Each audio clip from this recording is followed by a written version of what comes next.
So here I am. I've read the green from afar. I'm up on the green, and this is actually the reason why I like to read the green from afar. This putt looks straight, and there's actually a little slope over here which is setting the ball this way, but I know that I don't want this, that the water doesn't have to go towards the bunker. We cannot have it go into the bunker.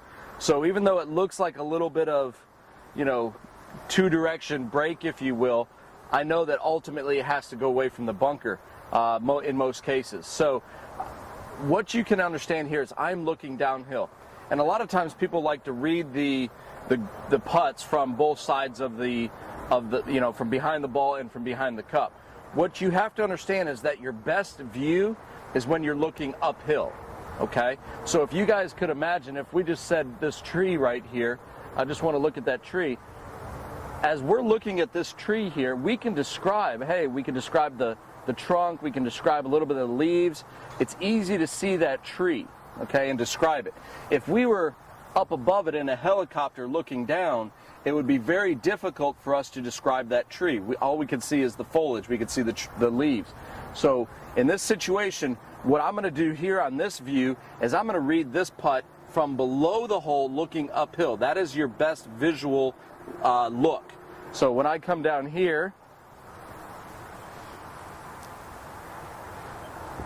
just like this, I get down here like this, and I can definitely see how right at the hole, I really want to look at the hole, because if I divide this putt into thirds, I can see the first third, it actually wants to go towards the bunker, but the second third levels out, and then the final third of the putt is going back this way. And understand, when you break the putt up into thirds, the first third is probably the least important, because that's when the putt is going to be traveling the fastest.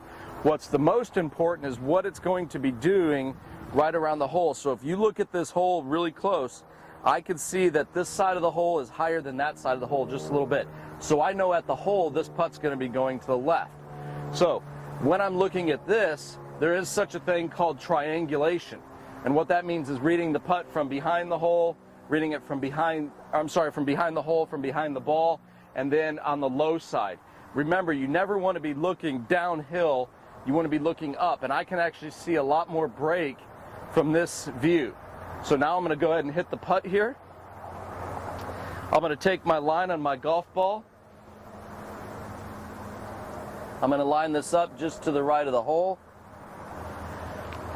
That makes it easy for me to basically set up and get to going where I want to go. Go through my routine.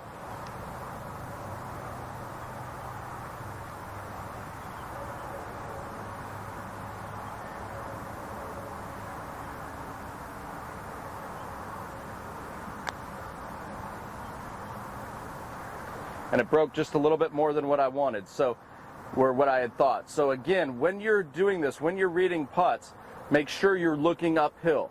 That's going to be your best visual look. Also look at the terrain. I know that this green wants to go away from the bunker, so I should have played a little bit more break.